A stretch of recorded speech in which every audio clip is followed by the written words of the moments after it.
नमस्ते विद्यार्थियों, संस्कार भारती की ऑनलाइन क्लासों में आपका स्वागत है।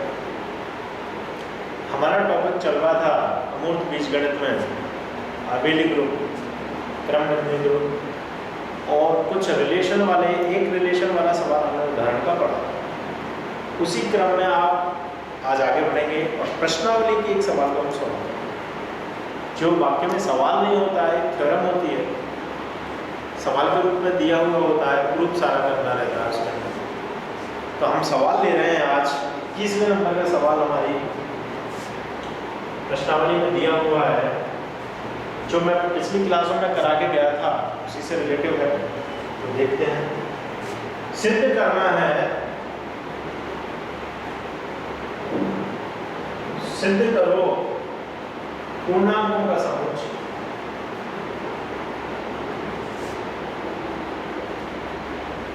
पूर्णांकों का समुच्चय ले रहे हैं, ये z से उससे परिभाषित कर रहे हैं तथा संक्रिया उसमें बता रहे हैं स्टार संक्रिया है।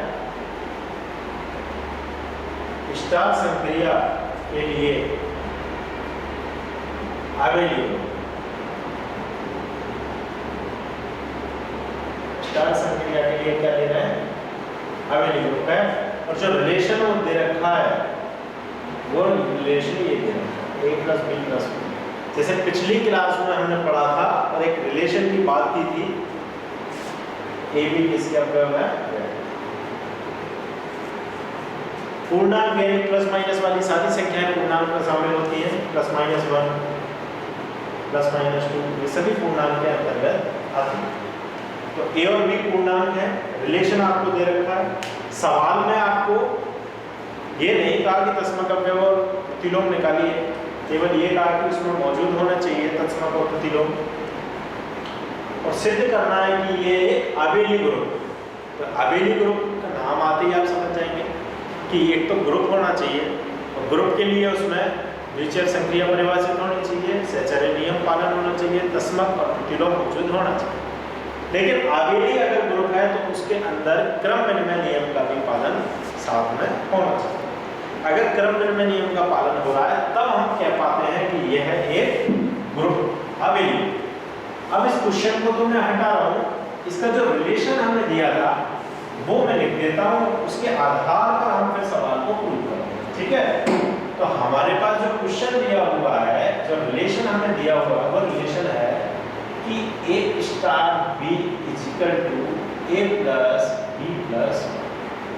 ये रिलेशन हमने दिया हुआ है और आप लोगों को पिछली क्लास में मैंने बताया था कि क्रम विनिमय नियम के लिए a प्लस b बराबर b प्लस है, तो सत्य है ही, और a dot b b dot a भी सत्य है ना। और ये किस संक्रिया के लिए? स्टार संक्रिया के लिए बात कर रहे हैं। और हमारे पास जो ग्रुप है वो क्या है? पूर्णांकों का ग्रुप है, यानी प्लस माइनस वाली सारी संख्याएं उसके अंदर मौजूद हैं। तो हम शुरुआत करते हैं। सबसे पहले हम सहचर्य नियम को अप्लाई करें। सहचर्य क्रम विनिमय नियम तो अपन बाद में देखेंगे, पहले ग्रुप प्रूव करते हैं। तो सहचर्य नियम तत्समक अवयव प्रतिलोम तो करें, द्विचर संक्रिया तो करें पहले। तो सहचर्य नियम को हम सबसे पहले ले रहे हैं। सहचर्य नियम है अपने पास कि माना a, b और c अवयव है किसके? z के अवयव। तब हमारी संक्रिया क्या बनेगी कि a star b star c equal to a star b star c। और सहचर्य नियम को हम कई बार पढ़ चुके हैं, बस संक्रिया के लिए हम सहचर्य नियम का ही अप्लाई करते हैं, है ना। अब सहचर्य नियम को प्रूव करने के लिए मैं आपको पिछले वीडियो में भी बता चुका था कि आप LHS और RHS को लें, दोनों के आंसर निकालें। LHS का भी आंसर निकालें आप पूरा और RHS का भी आंसर आप पूरा निकालें। तो दोनों के आंसर अगर बराबर आते हैं तो उसमें सहचर्य नियम का पालन होगा। तो स्टार्ट करते हैं हम। इसका पहला पॉइंट ले रहे हैं, यानी इधर वाला आंसर में पहले लेंगे a star b star c। इसको बड़े ध्यान से और धीरे धीरे करेंगे क्योंकि 6-7 सवाल इसके प्रश्नावली में हैं, आप सभी को सॉल्व कर रहा है। ठीक है, ये मैं लास्ट सवाल कर रहा हूँ, इसके बाद बाकी के सवालों को आपको सॉल्व करना है क्योंकि सबका क्रम एक जैसे ही है। तो हमारे पास है a star b star c और ये एक टीचर संक्रिया एक रिलेशन है। इसका आप ये ना समझें कि इसमें कौन सी संक्रिया ऐसी लगा दी है कि ये आंसर आ गया है, ना तो इसमें प्लस लगाया ना गुणा लगाया, ये केवल एक रिलेशन है जो हमें मानना पड़ेगा क्वेश्चन के आधार पर, और उसी के आधार पर आपको समीकरण जो इक्वेशन दी हुई है उसको ग्रुप आपको प्रूव करना होगा। ठीक है, आप वैसे प्लस और गुणा से ये आंसर पॉसिबल नहीं है। तो इसी रिलेशन को लेकर हम आगे के सवाल को सॉल्व करते हैं। तो देखिए यहाँ सबसे पहले हमारा मॉडमास का नियम कहता है कि कोष्ठक की संख्या को सॉल्व करें, तो कोष्ठक की संख्या में b स्टार और c लिखा होगा, यानी b हमारी पहली संख्या है और c जो है हमारी दूसरी संख्या है, और पहली और दूसरी संख्या के लिए एक रिलेशन यहाँ पर दिया हुआ है, केवल हम चेंज करते चलते। तो देखिए a स्टार का मैं अभी कुछ नहीं कर रहा, ये a स्टार का मैंने वैसे लिख दिया, कोष्ठक लगा दिया, b और c स्टार, b हमारी पहली संख्या है यानी a है, तो b a की जगह पर यहाँ b लिखा हुआ है और b की जगह पर यहाँ पर c लिखा हुआ है, ये मान के आपको चलना। तो इसका आंसर ये होता है, तो फिर इसका आंसर क्या निकल के आएगा, कर देते हैं a की जगह b कर दें, तो ये a की जगह मैंने b कर दिया और b की जगह पे c कर दिया, और ये प्लस का वन वैसा का एज इट इज वैसा का वैसे होगा, इसमें कोई दिक्कत होनी नहीं चाहिए। a स्टार b ये है, b स्टार c ये होगा, तो ये हमने अपने। अब आगे यहाँ बच्चे कुछ आप गलत कर लेते हैं, तो उस चीज को आप ध्यान से समझें कि ये एक नंबर है, ये पूरा भी एक नंबर बन चुका है क्योंकि बीच में कोई संक्रिया नहीं है, प्लस लगाया है तो एक रिलेशन। संक्रिया हमारी स्टार है, स्टार संक्रिया परिभाषित है, प्लस संक्रिया यहाँ परिभाषित नहीं है। तो यहाँ पर दो संख्याएं अब हमारे पास हैं, एक तो है a, बीच में संक्रिया है, और ये दूसरी संख्या है जो पूरी लिखी है। इसका मतलब है कि a की जगह पर तो a लिखा है, लेकिन b की जगह पर ये पूरा लिखा हुआ है, तो आपको ये मान के चलना है कि ये पूरा ही b है, और इसके आधार पर फिर ये रिलेशन आपको अप्लाई करना। तो हम अप्लाई करते हैं, देखो a, तो a लिख दिया, तो हमारे पास भी ये था तो हमने a लिख दिया, उसके बाद प्लस लगाया उन्होंने, तो हमने भी प्लस लगा दिया। तो उन्होंने कहा कि दूसरी संख्या b, अब दूसरी संख्या तो हमारे पास उतनी बड़ी है तो हम इस पूरे को लिखेंगे b प्लस c प्लस 1, ये हमने दूसरी संख्या लिख दी किसके आधार पर, b के आधार पर, और आगे कह रहा है प्लस 1 और लगाइए, तो हमने ये प्लस 1 और कर दिया। इस चीज का बड़ा ध्यान रखें, कई बच्चे यहीं तक छोड़ देते हैं, प्लस 1 को भूल जाते हैं, आपका गलत आंसर आया किसी बात। a प्लस दूसरी संख्या यानी b, तो दूसरी संख्या हमारे पास इतनी बड़ी लिखी थी, ये पूरी लिख दी मैंने, फिर बोल रहा था प्लस 1 लगा दीजिए, तो हमने प्लस 1 भी यहाँ पर अप्लाई कर दिया। ठीक है, चलिए आगे। तो इसका आंसर निकाले हम, क्या आ रहा है, a plus b plus c plus, इनको आप जोड़ सकते हैं, एक और एक कितना हो गया, तो इनका रिलेशन निकालने के बाद आपका आंसर ही आ गया। इससे ज़्यादा आप सॉल्व भी नहीं हो रहा और संक्रिया भी नहीं लगी हुई, तो इसको हम समीकरण 1 देकर हम कर रहे हैं छोड़। ठीक है, तो इसका आंसर तो हमने निकाल लिया, ये संक्रिया के आधार पर ही आएगा। अब इसका आंसर निकालना है, तो इसका आंसर आएगा, देखिए संक्रिया है हमारे पास a स्टार, जो टाइम में लिखी हुई है, कोष्ठक में लिखी हुई है, फिर स्टार c लिखा हुआ है, स्टार c लिखा है, स्टार c हमने लगा दिया ऐसा कैसे। ठीक है, अब ये काउंट करें, ये पहला नंबर, ये दूसरा नंबर, और इसकी तो बात ही नहीं कर रहे, इसकी तो कोई लेना देना नहीं, कोष्ठक की संख्या पहले सॉल्व होगी मॉडमास के नियम से। तो ये देखिए a स्टार b है, a स्टार b हमें क्वेश्चन में दिया हुआ है, तो ये लिखते हैं अपन पूरा इसकी जगह पर, a स्टार b की जगह पर, स्टार b की जगह पर क्या गया, a प्लस b प्लस 1, ये पूरा लिख दिया मैंने क्वेश्चन में, a स्टार b की जगह। अब आ रहा है स्टार, तो ये लीजिए मैंने स्टार लगा दिया, फिर आया c, तो मैंने c। ठीक है, अभी तो इनके बीच में रिलेशन आया जो हमने क्वेश्चन में दिया था, हमने चिपका दिया स्टार c वैसा का वैसे ही इजिकल। अब देखिए यहाँ पर फिर वही प्रोसेस, क्योंकि इनके बीच में कोई संक्रिया नहीं है, इनके बीच में तो प्लस लगा है जो एक रिलेशन से आया है, प्लस यहाँ पर कोई संक्रिया नहीं है, यहाँ संक्रिया स्टार। तो अब यह एक संख्या है पूरी, ये b plus sorry a plus b plus 1 जो लिखी है, ये पूरी एक संख्या है, और c हमारे पास दूसरी संख्या है, हमारे पास यानी कि दो संख्याएं दी हुई हैं, a प्लस b प्लस 1 और c। इसको अप्लाई करेंगे हम इस रिलेशन में वापस। तो देखिए a की जगह पर हमारे पास इतना बड़ा है a प्लस b प्लस, और b की जगह पर हमारे पास c लिखा हुआ है। तो अप्लाई करते हैं इसको। कैसे करोगे? a यानी कि ये पूरा, तो देखो a प्लस b प्लस 1, उसके बाद प्लस लगाया उन्होंने, b प्लस लगा दिया। उसके बाद लिखा b यानी दूसरी संख्या, तो दूसरी संख्या हमारे पास c है, तो हम लोग दूसरी संख्या को लिख दिया c। ठीक है, ये पहली संख्या, ये दूसरी संख्या। उसके बाद प्लस 1, तो ये प्लस का और ये 1 हमने अलग से। ठीक है, आप कैलकुलेट करते हैं इसको, क्रम से जमा a plus b plus c, और एक फिर से आपके कितने हो गए? तो ये समीकरण नंबर बन गया आपका 2। तो गौर से देखें आप, समीकरण 1 और 2 बराबर है, तो हम यहाँ रिजल्ट लिख पा रहे हैं कि 1 बराबर 1 और 2 बराबर है, यानी सहचर्य नियम का पालन। सहचर्य नियम का पालन हो रहा है। इसमें क्या होगा? सहचर्य नियम का पालन हो गया। तो एक कंडीशन तो हमने प्रूव कर दी सहचर्य नियम की। ठीक है, अब हमारे पास बची है जो कंडीशन, तस्मक और प्रतिलोम इसमें मौजूद होना चाहिए। इसमें पूछा तो नहीं है कि तस्मक निकालिए प्रतिलोम निकालिए, लेकिन हम तस्मक और प्रतिलोम को भी निकाल देंगे और इसको प्रूव भी कर देंगे। तो ये पहली कंडीशन तो आपकी प्रूव हो गई। अब हम दूसरी कंडीशन पे चलते हैं।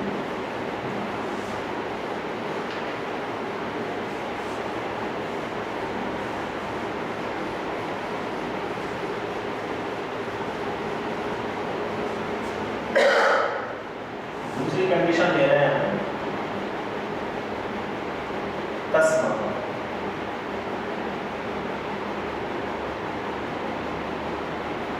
तस्मक अवयव के लिए लिख दिया हमने, माना ये अवयव तो है ही जेड का, तथा तस्मक अवयव को वैसे ई से दर्शाते हैं, आपकी मर्जी हो आप इसी से भी ले लें, तथा ई अवयव जेड ले लिया हमने। तो तस्मक अवयव की हम एक्स ले लेते हैं, सुविधा के लिए मैंने पिछले वाले में एक्स लिया, तो आप यहाँ पे एक्स ले लीजिए, कोई बात नहीं। ठीक है, तथा एक्स अवयव जेड जो तस्मक अवयव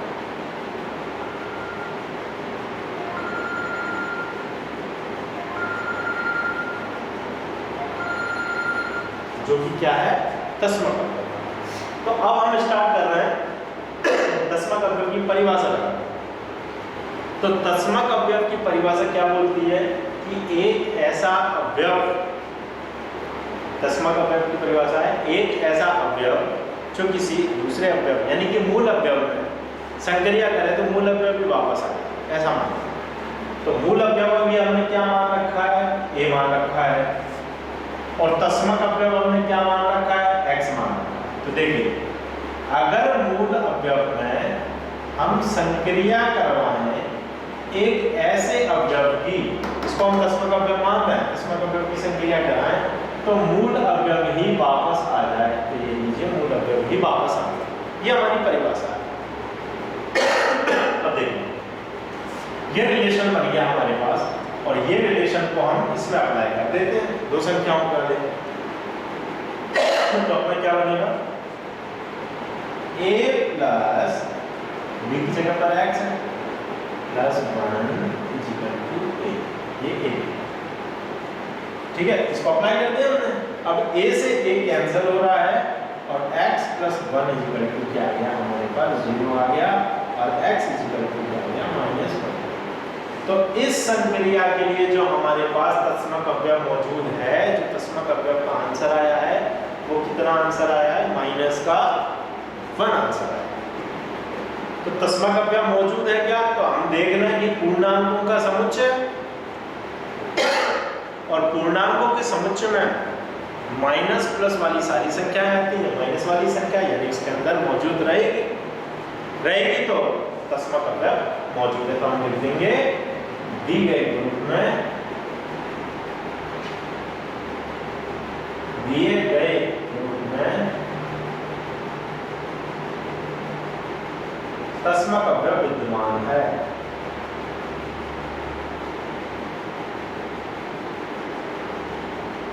तस्मक अवयव विद्यमान है।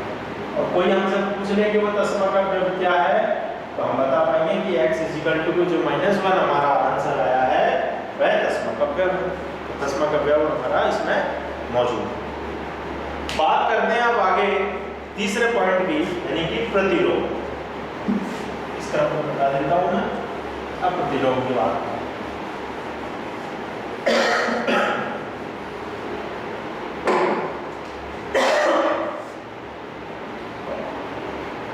का माना वही कि a तो हमारा z का अवयव है, a जो है z का अवयव है, तथा प्रतिलोम p है। प्रतिलोम p है, p को हम ले रहे हैं प्रतिलोम के रूप में, जो भी z का अवयव होगा। अब हम चेक करते हैं z का अवयव है कि नहीं। अगर है तो किस प्रकार है। तो सबसे पहले हम आ जाए वापस परिभाषा। परिभाषा नहीं छूटेगी, परिभाषा आपको याद रखनी है और अप्लाई करनी है। परिभाषा के लिए देखते हैं। परिभाषा कहती है हमारी कि एक ऐसे अवयव P की संक्रिया एक मूल अवयव से कराई, मेरा मूल अवयव और हमारा प्रतिलोम कराई जाए और आंसर तस्मक अवयव आए। तस्मक अवयव हमने x माना था, तस्मक अवयव आना चाहिए, तो ये प्रतिलोम। अब देखिए, सबसे पहले तो हम इसको अप्लाई करते हैं, इसको छोड़ दें और तस्मक अवयव हमारा -1 आया था तो मैंने -1 लिख दिया। इसमें ये कंडीशन अप्लाई हो रही है। अप्लाई हो रही है तो क्या बनेगी, a + p + 1 = -1।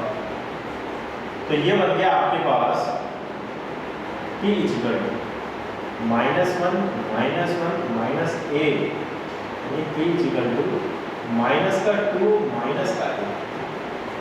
ये आपके पास p की वैल्यू निकल कर आ गई। अब हम चेक करें कि p है क्या, p हमारे पास है क्या, या हम इसकी कोई वैल्यू निकाल सकें। तो देखिए, ठीक है, हमें पता है कि पूर्णांकों के समुच्चय पूर्णांक तो कई सारे होते हैं, लेकिन तस्मक अवयव अद्वितीय होता है। फिर से रिपीट करें। आगे हमारी थ्योरम भी ऐसी आएगी कि प्रत्येक ग्रुप में सिद्ध कीजिए कि तस्मक 1 होता है और प्रतिलोम भी 1 होता है।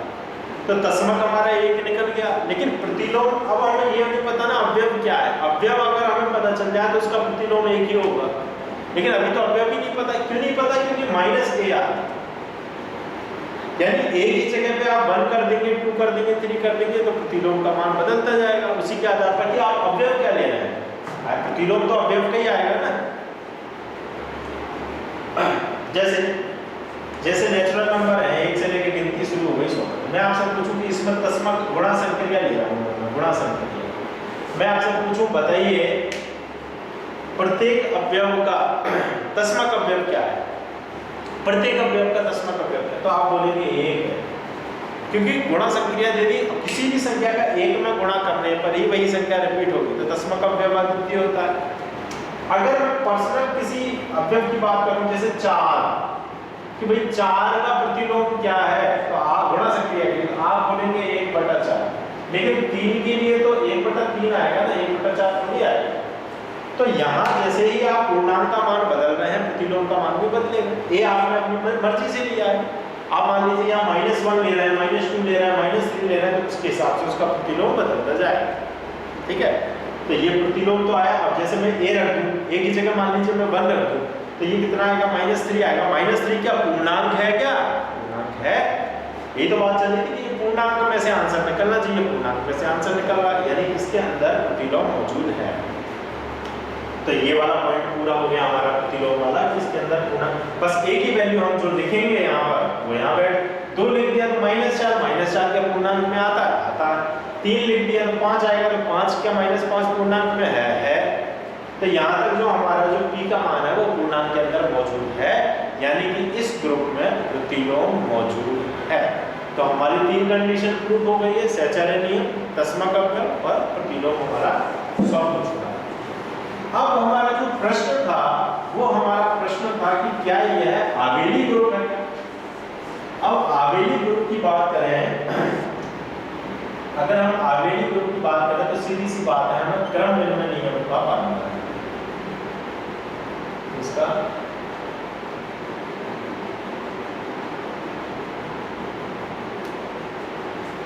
अगर हमें आबेली के लिए सिद्ध करना है तो हमें किस नियम का पालन करना पड़ेगा? क्रम विनिमय नियम का पालन करना है। और क्रम विनिमय नियम के लिए हम क्या लिखते हैं कि A star B star A के बराबर होना चाहिए, है ना। और होना चाहिए तो आपको पता है, हम पहले इसका आंसर निकालें फिर इसका आंसर निकालें, दोनों के आंसर अगर बराबर आ जाते हैं तो क्रम विनिमय नियम का पालन करेगा। और क्रम विनिमय नियम का अगर वो पालन करेगा आबेली ग्रुप होगा, नहीं करेगा तो नहीं होगा। तो अब हम इसका आंसर निकाल रहे हैं कि A स्टार, देखिए A स्टार B तो रिलेशन मिल ही गया, पहले से दिया, क्या आंसर आएगा इसका? A प्लस B प्लस 1, यह आंसर आ गया। समीकरण एक लेके छोड़ दिया। दूसरा B स्टार A निकाले, समीकरण नंबर 1 बराबर 2 हरण है, क्योंकि हरण क्या दे दें, क्योंकि आपको पता है कि B प्लस A तो भैया A प्लस B के बराबर होता है। और एक चीज और होती थी, A dot B B dot A के बराबर होता है, ये तो पहले से ही पता है, लेकिन ये तो अप्लाई नहीं हो रहा गुणा वाला, सेकंड केवल प्लस वाला हो रहा है। तो हमने ये कारण लिख दिया कि A plus B B plus A के बराबर है, तो इसमें क्रम विनिमय नियम भी पालन। तो आप क्या लिखेंगे फिर लास्ट आंसर क्या लिखेंगे कि दी गई संक्रिया में अब क्या क्या नियम पालन हो गए देखते हैं अपन। तो पहला आपका सहचार्य नियम पालन हुआ था इसमें, ठीक है, सहचार्य नियम का पालन हुआ था। दूसरा आपका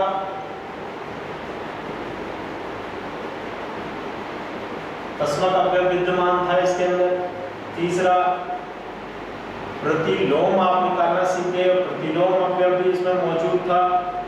और चौथा क्रम विनिमय। तो इन तीनों से तो क्या बन जाता है, आपका ग्रुप बन जाता है। और क्रम विनिमय ग्रुप, क्रम विनिमय नियम और क्रम विनिमय नियम का पालन हो तो ये पूरा मिलकर क्या बन जाता है, आबेली।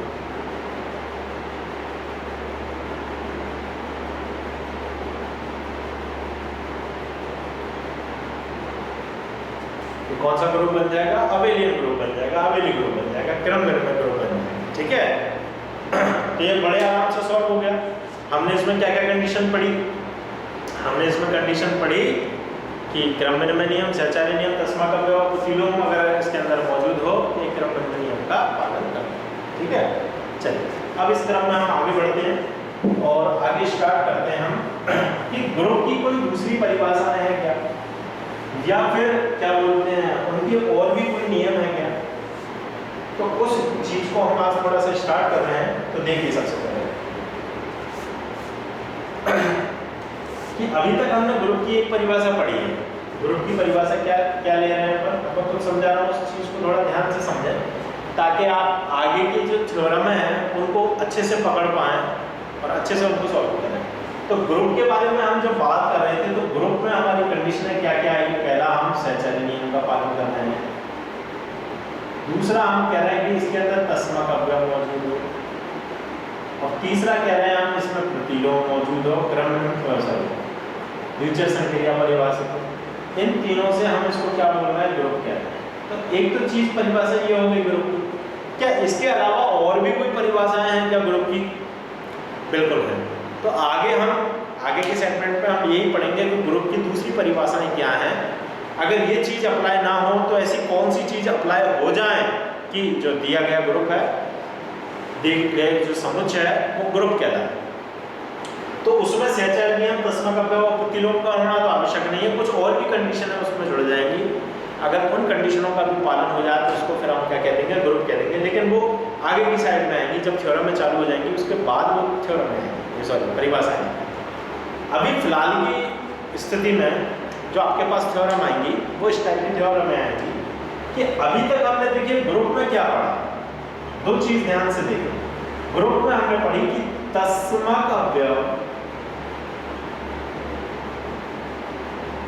और प्रतिलोम,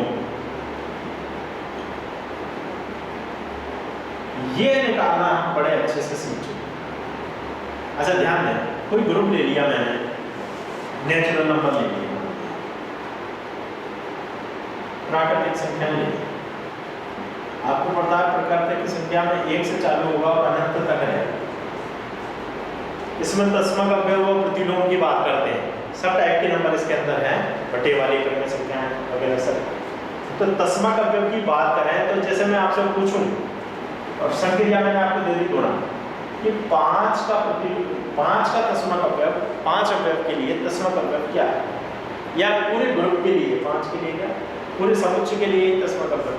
तो 5 का मैं किसमें गुणा करूं, 5 ही वापस आ जाए। 1 6 में मैं किसका गुणा करूंगा, 6 ही वापस आ जाए। 1 5 लाख में मैं किसका गुणा करूंगा, 5 लाख ही वापस आ जाए। 1।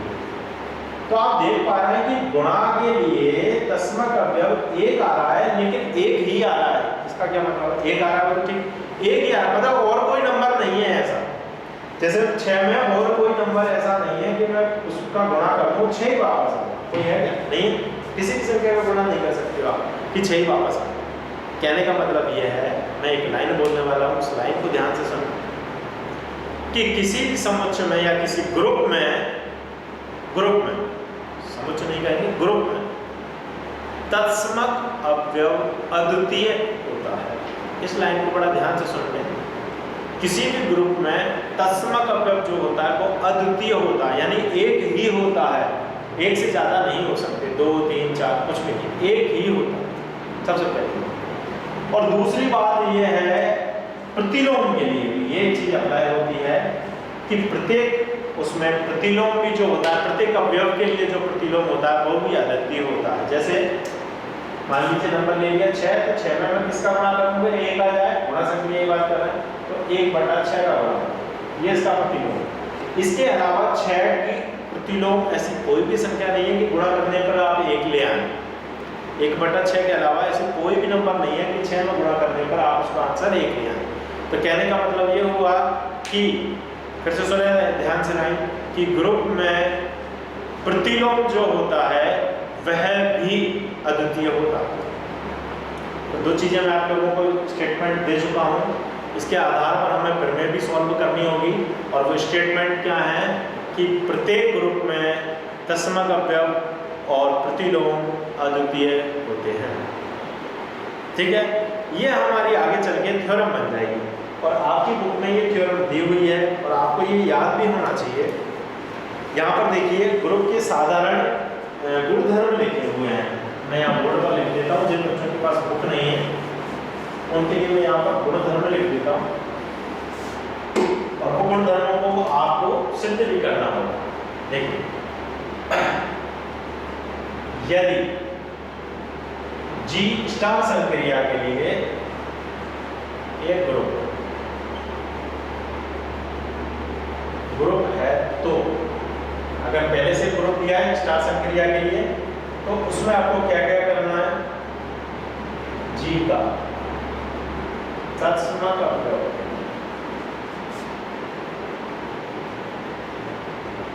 अद्वितीय होगा।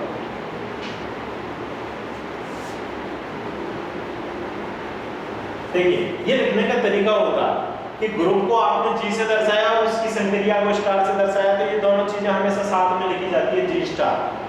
तो हमारा क्वेश्चन है, हमारी थ्योरम है कि यदि G स्टार एक ग्रुप है, यानी G किस संक्रिया के लिए ग्रुप है, स्टार के लिए ग्रुप है, तो आपको सिद्ध करना पड़ेगा कि G का जो तत्समक अवयव है वो अद्वितीय होता है। अद्वितीय का मतलब इस ग्रुप में तत्समक अवयव एक और केवल एक ही होगा, 2 नहीं होगा। दूसरी है, प्रत्येक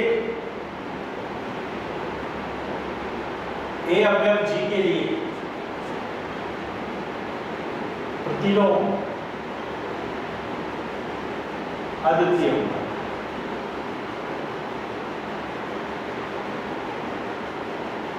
इस चीज को ध्यान से समझें। तत्समक अवयव तो देखिए पूरे ग्रुप के लिए चलता है कि तत्समक अवयव एक ही है, लेकिन प्रतिलोम जो चलता है वो ग्रुप के लिए नहीं चलता, वो अवयव के लिए चलता है। ए कोई विशेष अवयव लिया है, जैसे मैंने अभी आपको समझाया था कि एक विशेष अवयव 6 है जिसका गुणा 1/6 करने पर ही 1 आएगा। 5 है तो 5 के लिए 1 किसी विशेष अवयव के लिए हम बात कर रहे हैं, तो वो विशेष अवयव हमने किससे दर्शाया है? ए अवयव जी के लिए दर्शाया है कि एक विशेष अवयव के लिए जो जी का अवयव है उसका प्रतिलोम अद्वितीय होता है। आप चीज गलत ना सीखें, ये ना सीख लें कि ग्रुप के लिए प्रतिलोम अद्वितीय होता है। ग्रुप में तो कई अवयव है, ग्रुप में तो लाखों करोड़ों अवयव है, उन लाखों करोड़ों के लिए प्रतिलोम भी लाखों करोड़ों निकल जाएंगे। हम ग्रुप की बात नहीं कर रहे हैं, हम किसी एक अवयव की बात कर रहे हैं। 6 लें, 5 लें, 10 लें, 5 करोड़ लें, उसके लिए जो प्रतिलोम होगा वो अद्वितीय होगा। इसलिए यहाँ पर ये शब्द लिखा हुआ है ए अवयव जी के लिए, यानी किसी एक विशेष अवयव के लिए जो हम लेंगे, 6, 5, 4 कुछ भी लेंगे। अगर ग्रुप के लिए बात करता तो ये लाइन ऐसे लिखी होती कि जी का प्रतिलोम अवयव अद्वितीय होता है, जबकि जी में प्रतिलोम अद्वितीय नहीं होता। उसमें तो देखिए 1 से लेकर अनंत n है, तो प्रतिलोम भी अनंत होगा। जैसे 2 का प्रतिलोम 1/2 बनेगा, 3 का 1/3 बनेगा, सब एक से काम थोड़ी चला लेंगे, लेकिन 10वां का अवयव में चल जाएगा। किसी का भी गुणा 1 में कर दो, वही नंबर वापस आएगा। 10वां का अवयव अद्वितीय होता है किसमें? ग्रुप में। ध्यान से समझें इस चीज को। 10वां का अवयव अद्वितीय होता है किसमें? ग्रुप में। लेकिन प्रतिलोम अद्वितीय होता है किसके लिए? किसी एक विशेष अवयव के लिए, ना कि ग्रुप के लिए। जो ग्रुप के लिए सोच कर चलेंगे उनका गलत आएगा, इसलिए इन चीजों को आप बिल्कुल ध्यान रखें। किसी अवयव के लिए बात कर रहे हैं कि प्रतिलोम उस अवयव के लिए अद्वितीय है, ना कि ग्रुप के लिए। तो 2 स्टेटमेंट तो ये हो गए, और तीसरा 4 स्टेटमेंट है इसके जो हमारे कहीं पर भी यूज हो जाते हैं। तीसरा स्टेटमेंट है फॉर ऑल ए अवयव जी, ए जी का अवयव है, तो अगर उसका इनवर्स निकालें और उसका भी इनवर्स करना, यानी प्रतिलोम का प्रतिलोम कर दें तो वही अवयव वापस आ जाता है। जैसे मैं आपको एक उदाहरण दूं कि 2 का प्रतिलोम क्या होता है? 1/2, और 1/2 का भी अगर प्रतिलोम मांगो तो वापस 2 ही आएगा, है ना? तो वही चीज है कि अगर प्रतिलोम ए का प्रतिलोम ए इनवर्स और उसका भी प्रतिलोम कर दिया जाए तो ए वापस आ जाएगा। ये हमें लेकिन प्रूव करना होगा, हम मानेंगे नहीं, प्रूव करेंगे इसको। और चौथी और लास्ट चीज है इसमें, फॉर ए और बी और जी के अवयव हैं, तो अवयव हैं, तो इनका रिलेशन होता है A star B inverse equal to B inverse star inverse. ये रिलेशन आपको प्रूव करना पड़ेगा। इसको उत्क्रमण का नियम कहते हैं, उत्क्रमण, इसका नियम कहते हैं उत्क्रमण का नियम। अब थोड़ी सी एक चीज का ध्यान रखें कि ये चीजें देखो आपको मौखिक तो याद रहती है कि किसी भी चीज का प्रतिलोम है और प्रतिलोम का प्रतिलोम करते हैं तो वही चीज आ जाती है, लेकिन ये यहाँ पर प्रूव करनी होगी आप, है ना? और ये चीज देखिए, जैसे हम x और y के लिए लिखे हैं तो हमें पता ही है कि x और y पे इनवर्स लगाए तो हमको पता है ये x पे भी इनवर्स है और y पे भी इनवर्स है ना? लेकिन एक विशेष चीज क्या है, तो आप इसको ऐसे नहीं लिख सकते कि भाई ये x पे भी इनवर्स और y पर। ग्रुप में इसको कैसे लिखा जाएगा? ऐसे लिखा जाएगा, उल्टा लिखा जाएगा कि b पे इनवर्स स्टार a पे इनवर्स। इसको अपन प्रूव करेंगे, इसलिए इसको ऐसा लिखा गया है, ठीक है? आप अपनी मर्जी से इसको गुणा अप्लाई करके नहीं दें कि ये गुणा में लिखा है और ये कोई 2 नंबर है उन पे इनवर्स लिखा है, तो सर ने ये लिख दिया कि दोनों पे इनवर्स आएगा। अब सर ने b को पहले लिख दिया, a को पहले लिख दिया, कोई फर्क नहीं पड़ता। a को पहले लिख दो, b को बाद में लिख दो, तो फर्क पड़ता है। ये चीज प्रॉपर प्रूफ होगी, जबकि वो चीज जो a इनवर्स b इनवर्स है वो प्रूफ नहीं होगी, ये चीज प्रूफ होगी। तो आपको हमेशा ही ध्यान रखना है इन चीजों के लिए, 4 चीजें आप लोगों को रखनी है। कॉम्पिटिटिव एग्जाम में इसी टाइप का क्वेश्चन पूछा जाता है, ऐसे पूछ लेते हैं, दिए गए ग्रुप के लिए सत्य है, दिए गए ग्रुप के लिए सत्य है। 4 ऑप्शन बना देते हैं, 1 2 3 4। अब इसमें क्या करते हैं, वो ये कर देते हैं, देखो ये कर देते हैं a इनवर्स b इनवर्स। अब बच्चा कहता हाँ यार ये भी सही है, ये भी सही है और ये भी सही है। अब बस ये तो क्वेश्चन ही गलत आया था, या दूसरी चीज पर टिक मार देते हैं। तो आपको प्रॉपर ध्यान होना चाहिए कि यहाँ पर a इनवर्स b इनवर्स नहीं है, यहाँ पर b इनवर्स और a इनवर्स है। कभी यहाँ चेंज कर देते हैं, ये जैसे सही शब्द क्या लिखा है, प्रत्येक अवयव के लिए। अब यहाँ लिख दूं मैं, मान लीजिए ग्रुप का प्रतिलोम अद्वितीय होता। अब ये 4 लाइन लिखी आ गई। अब जब आप इनमें से कौन सा सत्य नहीं है तो आप क्या करेंगे, आप कहेंगे सारे सत्य हैं। जबकि आपको बिल्कुल पक्का पता होगा कि भाई जी का प्रतिलोम अद्वितीय नहीं होता।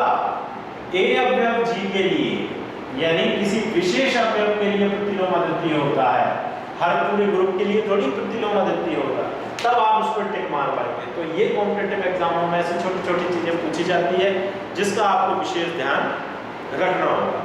अब हम क्या करेंगे, आज के लिए टाइम कम बचा है थोड़ा पीरियड में, तो कल की क्लास में हम इन चारों प्रमेयों को प्रूव करेंगे।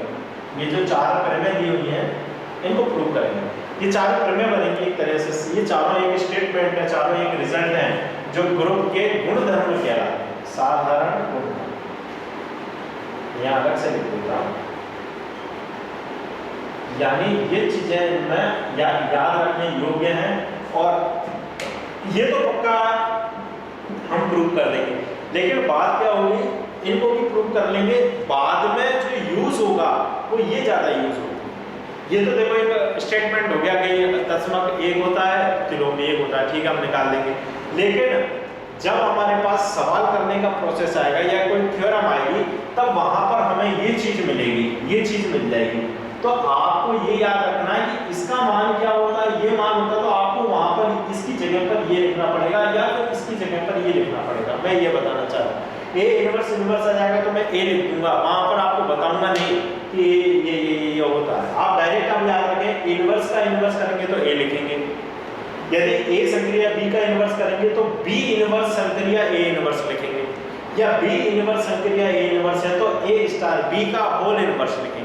ये चीजें ध्यान रखें, तब फिर मैं कंप्लीट होंगी, क्योंकि ये छोटी छोटी जो चीजें हैं या थ्योरम है, इनको अगर आप नहीं पकड़ोगे इनको अगर आप नहीं पकड़ोगे तो फिर थ्योरम प्रूव नहीं होगी। जैसे देखिए यहाँ पर एक प्रमेय है कि जी का तस्मक अवयव अद्वितीय होता है, आपको पहले से पता कि अद्वितीय होता है, लेकिन उसको फिर प्रूव करना है कि कैसे अद्वितीय होता है। तो इनको हम प्रूव कैसे करते हैं, हमेशा अपनी मान्यता को गलत लेकर साबित करते हैं, गलत लेते हैं, पहले गलत लेते हैं फिर अपनी बात को गलत सिद्ध करते हैं। जैसे अभी क्या है कि तस्मक अवयव एक होता है, तो मैं जब प्रमेय को प्रूव करूंगा तो क्या बोलूंगा कि माना, एक गणित में एक शब्द बहुत अच्छा चलता है मैथमेटिक्स टीचर के लिए, माना, कुछ भी मान लेंगे।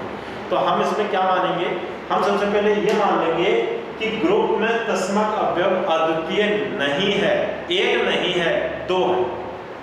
हम हमेशा गलत मानते हैं फिर अपनी बात को गलत साबित करते हैं। गलत कैसे साबित करते हैं, जो हमने दो अवयव लिए हैं उन दोनों को हम बराबर कर दें तो ये कह देंगे भैया दो नहीं थे, ये तो बराबर ही थे, एक ही चीज है, ठीक है। इस टाइप से इसको प्रूव किया जाए। तो हम ग्रुप में अद्वितीय कैसे प्रूव करेंगे, पहले मान लेंगे ये माना ग्रुप में जो तस्मक अवयव वो अद्वितीय नहीं है, दो है, फिर लास्ट में उन दोनों को हम क्या सिद्ध करेंगे, बराबर सिद्ध कर देंगे। जब बराबर सिद्ध हो जाएंगे तो कह देंगे ये दो नहीं थे, एक ही था, ठीक है। ऐसे ही प्रतिलोम में किया जाता है कि दो प्रतिलोम, एक प्रतिलोम नहीं है, दो है, फिर दोनों के आंसरों को हम बराबर ला देंगे, तो फिर फाइनल ये हो जाएगा कि वो दो नहीं है, एक।